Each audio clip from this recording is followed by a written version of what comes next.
بسم اللہ الرحمن الرحیم، السلام علیکم۔ امید ہے آپ لوگ خیریت سے ہوں گے۔ آج سپریم کورٹ نظر کا نگاہ کا مرکز ہے اور ایک حکم نامہ ہے سپریم کورٹ کا جو کہ فیض آباد کے حوالے سے ہے، اور ایک جو ہے وہ پشاور ہائی کورٹ کا جو فیصلہ تھا سنی اتحاد کونسل کی مخصوص نشستوں کے حوالے سے وہ معطل کر دیا گیا ہے۔ اب ڈیٹیلز تو آپ کو پتہ ہی ہیں کہ یہ سنی اتحاد کونسل نے جو کہ مخصوص نشستوں کا معاملہ تھا جو کہ ان سے چھین لی گئی تھیں یا ان سے چھن گئی تھیں۔ بہت سارے پاکستان تحریک انصاف کے جو رہنما تھے، راہبر تھے، وہ اس معاملے کے اوپر بات کر چکے کہ سنی اتحاد کونسل کے ساتھ ان کو نہیں جانا تھا، کیونکہ الیکشن کے اندر جو ہے وہ ان کی جو ایفیلیشن تھی یا ان کے جو الیکشن کے صحیح نہیں ہوا تھا انٹرا پارٹی، اس کے بعد کسی ایسی جماعت کے ساتھ جو کہ پارلیمانی جماعت ہے اس کے ساتھ اتحاد کرنا تھا، اور سنی اتحاد کونسل نے کوئی الیکشن نہیں لڑا تھا۔ اگر آپ کو یاد ہو، خود حامد رضا صاحب جو ہیں ہمارے بہت محترم، انہوں نے بھی جو الیکشن لڑا وہ بھی انہوں نے انڈیپینڈنٹ لڑا اور پی ٹی آئی کی مدد سے لڑا اور وہ وہاں سے جیتے تھے۔ سنی اتحاد کونسل کی اپنی کوئی نشست جو ہے وہ پارلیمنٹ کے اندر موجود نہیں ہے، لہٰذا وہ ان کے ساتھ اتحاد کیسے کر سکتے ہیں؟ سادہ سا ایک فارمولا تھا جس کے اوپر پشاور ہائی کورٹ نے پاکستان تحریک انصاف کی پٹیشن کو نمٹا دیا تھا، اور یہ تمام جو باقی نشستیں بچ گئی تھیں ساری سیاسی جماعتوں کے حصے میں جو آ گئیں اور پی ٹی آئی کی جو رہ گئیں وہ پھر باقی جماعتوں میں ایکولی ڈسٹریبیوٹ کر دی گئی تھی۔ اب اس معاملے کو لے کے تحریک انصاف سپریم کورٹ میں پہنچی اور سپریم کورٹ نے آج ایک بہت اہم فیصلہ دیا۔ انہوں نے اس معاملے کو نہ صرف نمٹا دیا بلکہ انہوں نے یہ کہا کہ پشاور ہائی کورٹ کے اس فیصلے کو معطل کر دیا، اور یہ کہا کہ سپریم کورٹ نے کہ قومی اور صوبائی اسمبلیوں میں خواتین اور اقلیتوں کی مخصوص نشستوں سے محروم رکھنے سے متعلق پشاور ہائی کورٹ کا فیصلہ معطل کیا جاتا ہے۔ سماعت کے دوران منصور علی شاہ صاحب جو ہے انہوں نے کہا کہ کسی ایک سیاسی جماعت کی جو مخصوص نشستیں ہیں انہیں دیگر سیاسی جماعتوں میں کیسے تقسیم کیا جا سکتا ہے، تو ایک واضح لائن انہوں نے دی، مگر ابھی اس کے اندر بہت ساری انٹرپریٹیشنز ہو رہی ہیں۔ جو ہماری بات ہوئی ہے مختلف قانونی ماہرین کے ساتھ، وہ یہ کہتے ہیں کہ یہ سیٹیں معطل کر دینے کا مطلب یہ نہیں ہے کہ یہ پاکستان تحریک انصاف کو بھی دی جا سکتی ہیں، کیونکہ انٹرا پارٹی الیکشنز جو ہیں وہ آلریڈی معاملات جو ہیں اس کے اوپر فیصلہ ہو چکا ہے۔ پشاور ہائی کورٹ نے بھی فیصلہ دیا اور الیکشن کمیشن نے بھی اس کے اوپر جو ہے وہ فیصلہ دیا تھا۔ اب بات یہ ہے کہ کیا یہ مخصوص نشستیں جو ہیں اس کے کون کون سے اثرات مرتب ہوں گے۔ اصل معاملہ یہ ہے کہ اب یہ جو مخصوص نشستیں ہیں کیا یہ تحریک انصاف کو ملیں گی؟ حکومت نے ایک لارجر بینچ بنانے کی استدعا آلریڈی کر دی ہے، اور اس معاملے کو ایک لارجر بینچ جو ہے وہ دیکھے گا۔ 3 رکنی بینچ تھا جس نے کہ اس کی سماعت کی، منصور علی شاہ صاحب، اطہر من اللہ صاحب اور محمد علی مظہر صاحب اس کے اندر تھے، لیکن اصل معاملہ یہ ہے کہ کیا لارجر بینچ بھی اس کو مینٹین رکھے گا؟ یہ معاملہ اب لمبا چلتا دکھائی دیتا ہے سپریم کورٹ کے معاملات کے حوالے سے، لیکن اس کا جو اثر ہے، جو اصل اس کے اندر معاملہ ہے وہ کیا ہے؟ معاملہ یہ ہے کہ حکومت نے کچھ دن پہلے ایک اندیا دیا، اور وہ اندیا یہ تھا کہ سپریم کورٹ کے جو چیف جسٹس صاحبان ہیں، پہلے چیف جسٹس کہا پھر تمام جج صاحبان کی عمر ان کی جو ایج ہے اس کے اندر ترمیم کرنے کا فیصلہ کیا گیا، اور یہ کہا گیا کہ جج سے پہلے چونکہ صرف چیف جسٹس صاحب کی ایج کے بارے میں کہا گیا کہ 3 سال بڑھا دیے جائے، 68 تک کر دیا جائے، پھر اس کے بعد جو ہے کہا گیا کہ نہیں، تمام جج صاحبان جو ہیں ان کی عمریں 68 تک کیے جانے کی تجویز جو ہے وہ رکھی، اور وزیر قانون جو ہیں انہوں نے اعظم نذیر تارڑ صاحب نے شاہ زیب خانزادہ صاحب کے پروگرام پہ آگے یہ کہا کہ اس معاملے کے اندر کوئی قباحت ہمیں نظر نہیں آتی اور ہم اس معاملے کو جو ہے وہ دیکھ رہے ہیں۔ اب جب یہ سگنل ملا تو ظاہر ہے کہ جو آئینی ترمیم ہے اس کے لیے تو آپ کو 2/3 اکثریت چاہیے۔ یہ جو مخصوص نشستیں مل گئیں اس کے بعد حکمران اتحاد کو اس وقت جو ہے دونوں جماعتیں، خاص کر کے پاکستان پیپلز پارٹی اور پی ایم ایل این کو، ان کی 2/3 اکثریت ملا کے بنتی ہے، کچھ آزاد بھی ان کے ساتھ ہیں، تو یہ جو 2/3 اکثریت تھی یہ آئینی ترمیم کر سکتی تھی۔ اب جب کہ یہ فیصلہ ہو گیا کہ یہ نشستیں جو ہیں یہ دوسری جماعتوں کو کس طرح مل سکتی ہیں، یا اس پہ حکم نامہ آ گیا یا اس کو معطل کر دیا گیا ہے پشاور ہائی کورٹ کے فیصلے کو، تو اب کوئی آئینی ترمیم جو ہے وہ حکومت نہیں کر سکتی، یعنی ان کے پاس 2/3 اکثریت نہیں ہے۔ تو اب جو چیف جسٹس صاحب کے لیے قانون سازی مجوزہ تھی سر دست لگتا ایسے ہے کہ وہ اب قانون سازی یا آئینی ترمیم جو ہے یا وہ جو آئینی ریفارمز کی بات ہو رہی تھی وہ اب سر دست ممکن نظر نہیں آتی، چاہے جائے کہ جو لارجر بینچ ہے وہ اس کی منظوری دیتا ہے یا نہیں دیتا۔ تو یہ ایک معاملہ ہے جو کہ بہت کہتے ہیں نا wheels within the Wales,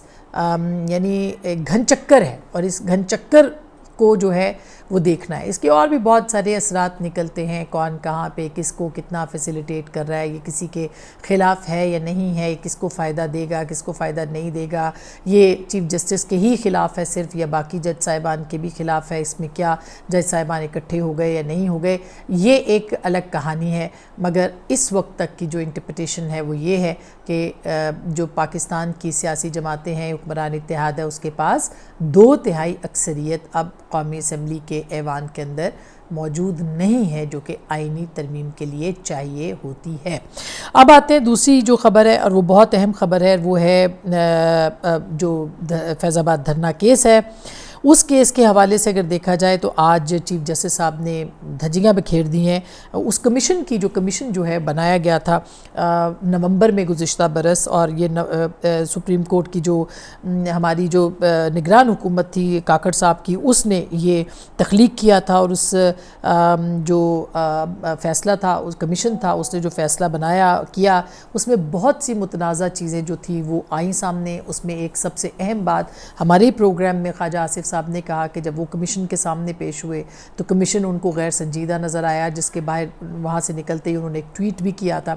کہ یہ کس قسم کا کمیشن تھا۔ آج سپریم کورٹ نے اس حوالے سے جو ہے وہ کافی ڈیٹیل میں بات کی ہے، اور کہا ہے کہ لگتا ایسے ہے کہ جو ایک شخصیت جو ہے جینٹل مین، ان کو انہوں نے ریفرنس دیا کہ ان کو بچانے کے لیے جو ہے یہ سارا معاملہ کیا گیا تھا، اور وہ جینٹل مین ان کا اشارہ جو ہے وہ جنرل فیض کی جانب ہے۔ اس کے اوپر انہوں نے کافی طویل بات بھی کی، انہوں نے کہا کیا ان کو کمیشن نے بنایا، اس پہ انہوں نے اظہار برہمی بھی کیا، اور کہا کہ آؤٹ آف دا وے جا کر اس جنٹل مین کو رپورٹ میں بری کیوں کیا جا رہا ہے۔ انہوں نے اس کمیشن کو ہی چیلنج کرتے ہوئے یہ بات کہی، اور انہوں نے کہا کہ بظاہر کمیشن کا مینڈیٹ فیض حمید کو بری کرنا تھا۔ انہوں نے کہا یہ بھی کہا کہ خوبصورت اتفاق تھا کہ اتنی نظر ثانی درخواستیں جو ہے دائر، یعنی جب یہ کمیشن جب فیصلہ دیا تھا اس معاملے کے اوپر اس وقت کے سپریم کورٹ کے جج قاضی فائز عیسیٰ صاحب نے، تو اس وقت نظر ثانی کی جو درخواستیں آئی تھیں وہ بڑی دلچسپ تھیں۔ اس میں پیمرا بھی آ گیا تھا، اس میں آپ کو یاد ہوگا کہ ISI MI بھی، مطلب بہت سارے لوگ جو تھے اس معاملے کے اوپر انہوں نے، اور حکومت خود جو تھی پاکستان تحریک انصاف کی وہ اس کے اندر فریق بن گئی تھی، انہوں نے کہا تھا کہ یہ فیصلہ درست نہیں ہے۔ تو انہوں نے شیخ رشید صاحب بھی تھے اس میں جو تھا وہ اپنا دیگر اعجاز الحق صاحب بھی آ گئے تھے، بہت سارے لوگ اس کے اندر شامل ہو گئے۔ تو انہوں نے کہا کسی نے نظر ثانی کی منظوری تو دی ہوگی، وکیل کیا ہوگا، ساری جو بیپر ٹریل ہے انہوں نے کہا یا جو اس معاملے کی ڈیٹیلز ہیں وہ کہاں ہیں، وہ دکھائی جائیں گے۔ بہت ہی مایوس کن ہے کہ ملک کا وقت ضائع کیا گیا۔ کیا کمیشن نے TLP کی طرف سے کسی کو بلایا؟ اور یہ بہت اہم نکتہ ہے کہ اس کمیشن نے نہ جنرل فیض کو بلایا، ان کا ریٹن جو جواب تھا وہ گیا ضرور ان کے پاس، لیکن نہ TLP کو بلایا نہ جنرل فیض کو بلایا، اور وہ جو پیسے بانٹنے والی ویڈیوز تھیں وہ سامنے تھیں سب کے۔ اسی طرح سے آپ نے دیکھا کہ جنرل فیض کے دستخط اس معاہدے پہ تھے، اس پہ خیر بہت کنٹروورشل اسٹیٹمنٹس بھی آئیں۔ اس وقت کے وزیر اعظم شاہد خاقان عباسی صاحب نے کہا کہ ان کی اجازت سے ہوا، احسن اقبال صاحب نے کہا کہ پرائم منسٹر کے علم میں تھا اور ان کے علم میں نہیں تھا، وغیرہ وغیرہ۔ اس میں بہت ساری اور چیزیں بھی جو ہے وہ سامنے آئیں، لیکن جو ڈیٹیلز آ سکتی تھی جو کہ بہت آسان تھی، یعنی TLP کو اس میں پوچھنا تھا، جنرل فیض کو پوچھنا تھا، وہ اس کے اندر سامنے نہیں آیا۔ ویسے تو جنرل باجوہ بھی اس کے اندر جو ہے وہ ذمہ دار بنتے ہیں، مگر ان کا نام چیف جسٹس صاحب نے آج نہیں لیا۔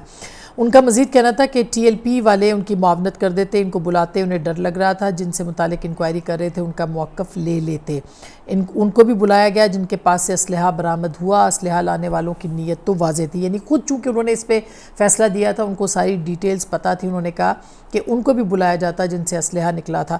یعنی اس دھرنے کے اندر۔ یہ 5ویں کلاس کے بچوں کو دینے والی چیز ہے، اخبار کا آرٹیکل لگتا ہے، کمیشن کو دیا گیا کام یہ نہیں تھا۔ کوئٹہ کمیشن میں ہم نے بتایا تھا کہ یہ کر لیں، آج بھی اٹھا کر پڑھ لیں کمیشن کا کام کیا ہے۔ کمیشن والے تو لگتا ہے کہ اپنے آفس سے باہر ہی نہیں نکلے، یہ بالکل درست بات ہے۔ پھر انہوں نے کہا کہ کمیشن 12 مئی کو اور بعد والے دھرنے کو گول کر گیا، اور کافی ڈیٹیل میں انہوں نے اس بات کے اوپر بات کی۔ انہوں نے کہا کمیشن لکھتا ہے کہ آرمی کو ان معاملات سے دور رکھنا چاہیے تو معاہدے پر دستخط کیوں کیے تھے؟ یہ تو لگتا ہے کہ صرف جنرل فیض کو بری کرنے کے لیے سب کرنا تھا، ہم نے تو جنرل فیض کا لکھا ہی نہیں تھا۔ انہوں نے جنرل فیض کو کتنے مرتبہ یعنی کہ بلایا، یہ بھی انہوں نے کہا۔ تو بالکل واضح چیف جسٹس صاحب نے اشارے دے دیے کہ اس رپورٹ کے اندر کس کس کو بچانے کی کوشش کی گئی، یہ کمیشن جو تھا وہ کتنا نامکمل تھا، اس کمیشن کا فائدہ کس کو ہوا ہے، اس کا نتیجہ کچھ بھی نہیں نکلا، اور کمیشن برائے کمیشن بیٹھنا، اٹھک بیٹھک ٹی اے ڈی اے وہ سب ہوتا رہا، مگر اس کمیشن نے جو اصل معاملات تھے دیکھنے والے وہ انہوں نے نہیں دیکھے۔ تو یہ جنرل فیض کے بارے میں ایک کھلم کھلا چیف جسٹس صاحب کا اظہار ناراضی بھی ہے اور اظہار برہمی بھی ہے، اور اس کمیشن کو بھی انہوں نے مسترد کیا ہے اور کہا ہے کہ کمیشن خود آنا چاہے، بتانا چاہے کہ کیا کیا ہے، یا پھر لکھ کے دے دے، لیکن ہمیں بتائے کہ انہوں نے یہ سب کچھ کیوں نہیں کیا۔ تو یہ وہ معاملات ہیں جو کہ اسلام آباد کے ایوانوں میں اس وقت ہو رہے ہیں، یہ سپریم کورٹ کے اندر ہو رہے ہیں۔ مزید بھی آپ سے بات رہے گی، اپنا خیال رکھیے گا، اللہ نگہبان۔